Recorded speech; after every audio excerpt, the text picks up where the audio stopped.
Il est 17 h, bonsoir à toutes et à tous et merci de nous rejoindre pour ce journal. Tout de suite les titres de l'actualité. Inauguration de l'usine de dessalement d'eau de mer de Cap Djinet de Boumardès par le président de la République, la 4e plus grande du pays. Elle permettra un approvisionnement en eau potable quotidien de 3 millions d'habitants dans la wilaya et dans les régions avoisinantes. Des réalisations stratégiques justement mises en avant dans le dernier numéro de la revue El Jaish. L'Algérie avance sur tous les fronts. Elle affirme sa présence sur la scène internationale et modernise son armée nationale populaire. Le pays se construit face aux défis de demain.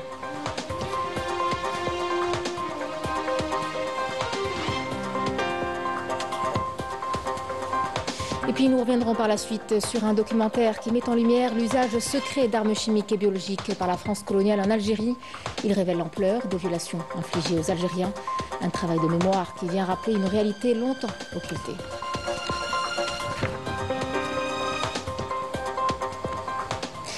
Mesdames, Messieurs, bienvenue à vous.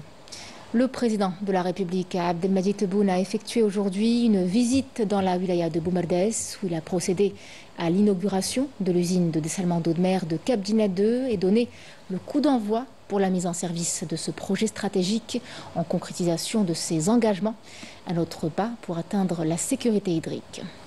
À son arrivée, accompagné du ministre délégué auprès du ministre de la Défense nationale, chef d'état-major de l'ANP, le général d'armée Saïd Chengriha, le président de la République Abdelmadjid Tebboune a été accueilli donc par le commandant de la première région militaire.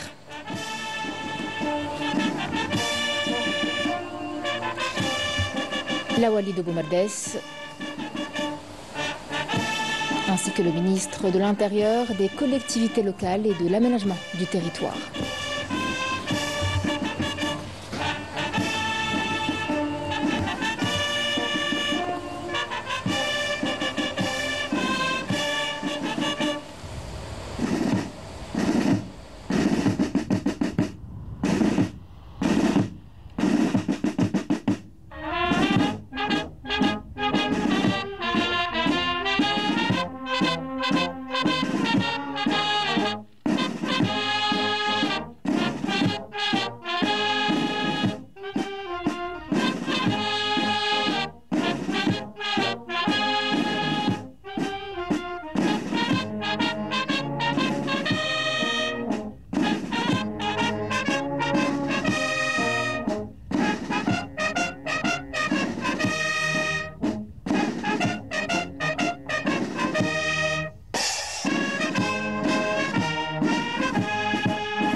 Après l'hymne national et le salut au drapeau, le président de la République a passé en revue des formations de différentes unités de l'armée nationale populaire qui lui ont rendu les honneurs.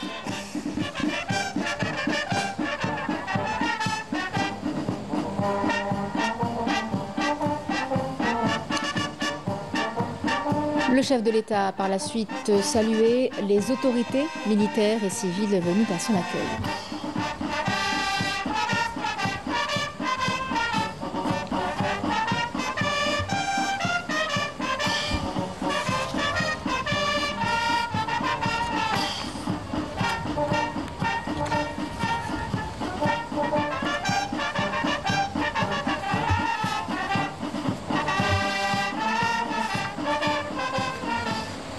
Le président de la République, Abdelmadjid Tebboune, est arrivé en compagnie du ministre délégué auprès du ministre de la Défense nationale, chef d'état-major de l'ANP, le général d'armée Saïd Chengriha, à l'usine de dessalement d'eau de mer de Cap Djinet 2. Le chef de l'État a été accueilli par le ministre d'État, ministre de l'Énergie, des Mines et des Énergies renouvelables, Mohamed Al-Kab, le ministre de l'Hydraulique, Taha Derbel, le PDG du groupe Sonatrach, Rachid Hachichi, ainsi que par les cadres ayant supervisé la réalisation de ce projet d'envergure.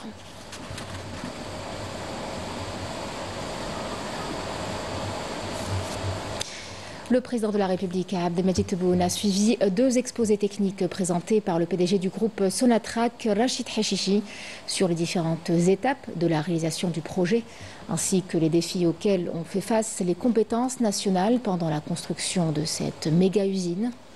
Une usine qui s'étend sur 18 hectares avec une capacité de production de 300 millions de litres par jour et approvisionnera en eau potable 3 millions d'habitants quotidiennement des wilayas de Boumardès, Bouira et Alger.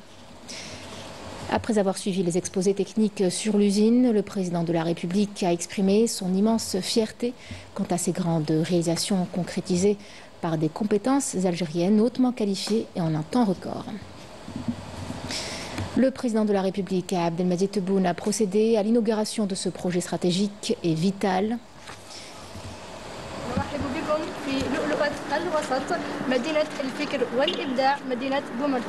Your Excellency, Mr. President of the Republic, the Supreme Command of Armed Forces, Minister of National Defense, it's an honor and a privilege to welcome you in the proud of the center, the city, the land of knowledge and creativity. Welcome to Boumardès.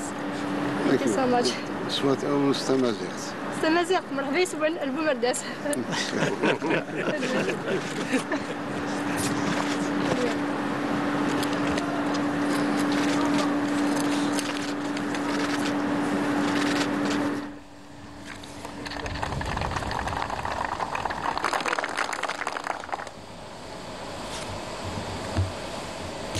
Au niveau de la salle de contrôle, le président de la République a donné le signal pour le coup d'envoi de cette réalisation stratégique qui vient la renforcer, la stratégie nationale hydrique, et qui a été suivie de près par le chef de l'État, mettant l'accent sur sa réalisation en un temps record de 26 mois par des compétences algériennes.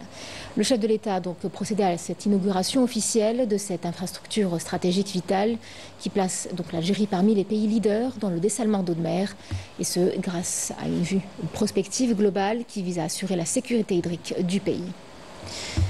Après la visite du président de la République, les travailleurs ont exprimé leur fierté d'avoir contribué à cette grande réalisation nationale qui reflète la vision triomphante de l'Algérie. Ils n'ont pas manqué d'ailleurs de donner leurs impressions. On écoute. Donc c'est une fierté pour l'entreprise qui a entré dans ce domaine et qui a pu réaliser ce projet dans un temps record, donc avec des capacités, des compétences de l'université algérienne. Donc on a pu surmonter les défis. Donc c'est une fierté, c'est une joie aujourd'hui pour arriver à ce stade-là et capitaliser une expérience pour réaliser les prochains dans le futur. Ce projet a été réalisé avec des compétences 100% algériennes, des moyens algériens, des cadres algériens. C'est un défi. Maintenant, on a dépassé la maîtrise, ça devient une pratique. D'accord, on est capable de réaliser maintenant d'autres stations de dessalement qui dépassent même les 300 000 m3 jour. On est fiers de le faire. Alhamdoulilah. On a eu la visite aujourd'hui de Monsieur le Président, on a été très honorés de sa présence. Au niveau du laboratoire, on fait tout ce qu'il faut comme analyse pour assurer la qualité adéquate de l'eau pour la consommation du citoyen algérien. On est fiers, très fiers d'avoir relevé ce défi. En tant qu'ingénieur chimiste, je suis très fière d'avoir participé à ce méga projet et garantir la continuité de production.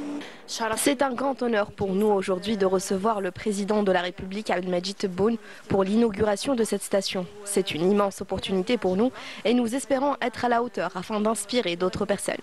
Nous sommes la première promotion dans cette spécialité et l'exploitation de l'énergie est un domaine encore nouveau ici en Algérie. Nous espérons aller loin dans ce secteur d'activité. Nous sommes très honorés par la visite du président de la République qui nous a fait l'honneur d'inaugurer cette immense usine de dessalement d'eau de mer Cap Djennet 2.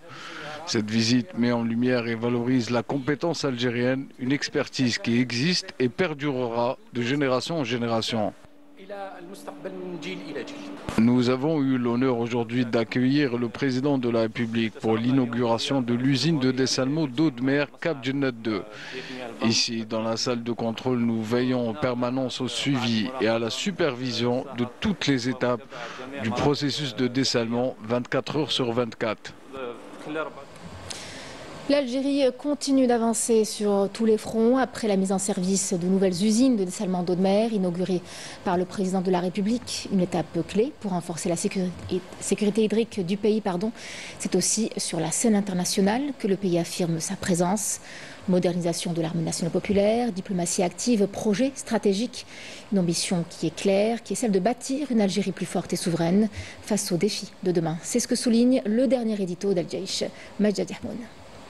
Dans son numéro du mois de mars et sous le titre « L'Algérie des défis », la revue El Jaish met en avant les réalisations stratégiques récemment inaugurées par le président de la République Abdelmadjid Tebboune, à l'image des usines de dessalement d'eau de mer désormais en service. La revue souligne qu'il s'agit d'une avancée majeure qui vient renforcer la sécurité hydrique du pays et garantir l'approvisionnement en eau potable des citoyens. Ces projets traduisent, selon El Jaish, la volonté inébranlable de l'Algérie victorieuse avec ses valeureux fils nourris de l'esprit de la glorieuse révolution de novembre face aux divers défis et la victoire sur les difficultés et obstacles en tout genre. Une Algérie conquérante poursuit la publication à l'image de ceux qui, armés de courage et de détermination, ont relevé le défi du 1er novembre 1954 et défait la 5e puissance mondiale de l'époque. Sur le plan diplomatique, la revue met en avant le rôle actif de l'Algérie sur la scène continentale et internationale. En témoigne sa place au sein du Conseil de sécurité de l'ONU en tant que membre non permanent et sa position influente au sein de l'Union africaine, une dynamique saluée par les dirigeants africains lors du dernier sommet de l'organisation dans le communiqué final dans lequel ils ont félicité le président de la République pour l'excellente direction qu'il a donnée au mécanisme africain d'évaluation par les pairs MAEP.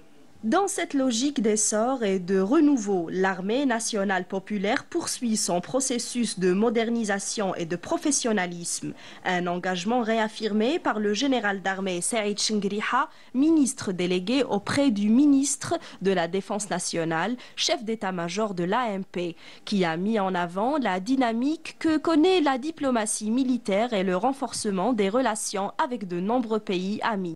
L'entrée en service des usines de dessalement d'eau de mer, récemment inaugurée par le président de la République, constitue une avancée significative vers le renforcement de notre sécurité hydrique.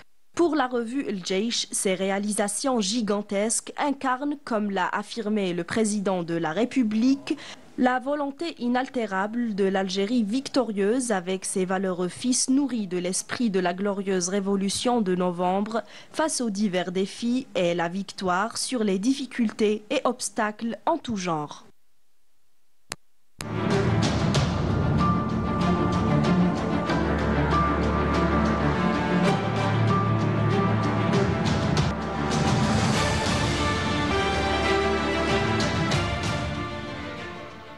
Un pan entier de l'histoire coloniale refait surface. Un documentaire diffusé sur RTS met en lumière l'usage secret d'armes chimiques et biologiques par la France coloniale en Algérie, en violation totale des lois internationales.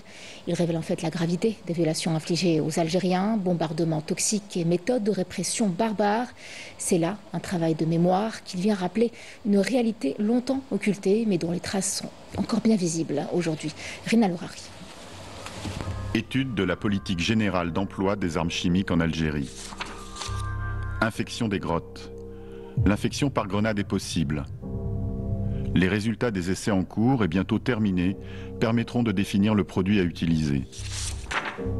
Stock ancien de chloracétophénone, chandelles sternutatoires. Ce sont des stocks hérités de la Première Guerre mondiale. Les pages de l'histoire continuent de dévoiler des réalités glaçantes, longtemps occultées par la France coloniale. Le documentaire Algérie, section armes spéciales de Claire Billet, produit par Luc Martin Gousset et diffusé sur la chaîne radio-télévision suisse, révèle le honteux secret de l'utilisation par la France d'armes chimiques interdites par le protocole de Genève de 1925 dans sa guerre contre l'Algérie. Ce travail de mémoire retrace à travers des images et des témoignages l'ampleur des atrocités commises contre le peuple algérien durant la guerre de libération nationale. On y découvre comment la France coloniale a formé des pilotes et des officiers spécialisés dans des techniques de répression brutale, allant de l'utilisation de bombes aux armes biologiques et aux gaz toxiques. L'objectif était clair, anéantir toute forme de résistance par une violence extrême et systématique. La première fois qu'on s'est servi de ces gaz, on s'est retrouvé avec des brûlures partout où on transpirait. Alors on a protesté, et c'est là qu'on nous a fourni des combinaisons étanches. J'ai jamais su la composition de ces gaz. Ça se présentait par des grenades ou des pots qui avaient la valeur de 50 grenades. Ça a été un mutisme total. Je ne me suis pas endormi une fois en 60 ans, ça me passait la guerre d'Algérie. Des choses que j'ai honte encore même. Il nous arrivait de faire des fouilles. On balançait tout. Hein. Il y a marqué des opérations, vous voyez. Hein. Adieu, salle, boyau, galerie. La paroi verticale est là à 3 mètres de l'entrée. La paroi verticale est là, à 3 mètres de l'entrée. Le documentaire pointe du doigt l'utilisation de substances hautement toxiques dans la fabrication de bombes à sous-munitions et de gaz mortels, interdits par les conventions internationales et capables de faire exploser les rochers et les montagnes. L'odeur du gaz, je le sens encore. Hein. Je le sens, il est mémorisé. Hein. Je le sens. Hein. Puis la mort aussi, il la sent. Hein. Ouais, vous savez, quand on a fait 27 mois là-dedans... Alors, le CN2D, vous avez un mélange de dérivés arséniés, qui est la densite, et un dérivé cyanuré, qui est la chloroacétophénone. Là, ce mélange-là, on est sûr que ça marche. Quelqu'un qui ne se protège pas, qui n'est pas en mesure de se protéger avant l'attaque, au moment de l'attaque, on ne peut plus se protéger. Et il va vomir, il va pleurer, il va avoir les poumons qui le brûlent. En fait, c'est fini, quoi. Pour s'en protéger, il n'a qu'une solution, c'est de sortir, de quitter l'atmosphère viciée, ou s'il veut persister à rester, ben il en meurt. La grotte est infectée à 14h. À 14h40, un hors-la-loi sort de l'abri, puis 3 autres. Ils sont faits prisonniers. À 16h20, le sergent décide d'explorer la grotte. La densité des gaz ne permet pas la progression dans la grotte. La France coloniale a transformé l'Algérie en un vaste champ d'expérimentation pour ses essais nucléaires et chimiques. Plus de 440 zones montagneuses ont été frappées par des bombes à gaz aux effets dévastateurs. Pendant la guerre d'Algérie, il y a même eu, il faut le dire, des crimes de guerre, que ce soit la torture, que ce soit un certain nombre d'exécutions sommaires, que ce soit l'utilisation de substances chimiques, notamment dans la guerre des grottes, et probablement d'autres choses. Et il faudra qu'un jour la France les assume. Je vais être parfaitement honnête, le prétexte qui consiste à dire que la consultation de ces archives pourrait permettre à des personnes mal intentionnées de fabriquer une arme de destruction massive, elle ne tient pas la route plus de 5 minutes. C'est un paravent derrière lequel on s'abrite pour éviter de mettre à jour un certain nombre d'autres secrets qui sont des secrets historiques et pas des secrets technologiques.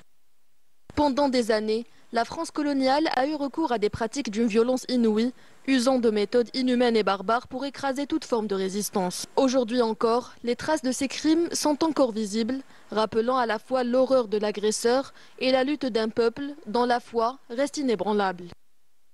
الله يرحم الشهداء على الوطن ماتوا أحرار جزائر يا رمز العروبة ملاويتي من أزرار نصرك ربي وعدت دولة وسبحتي قلعة للأحرار. Résultat provisoire des élections de renouvellement par moitié des membres du Conseil de la Nation annoncé par Karim Khalfan, le président par intérim de l'autorité nationale indépendante des élections. Des premiers résultats qui ont indiqué un taux de participation de 96,31%. Yemna Seydji.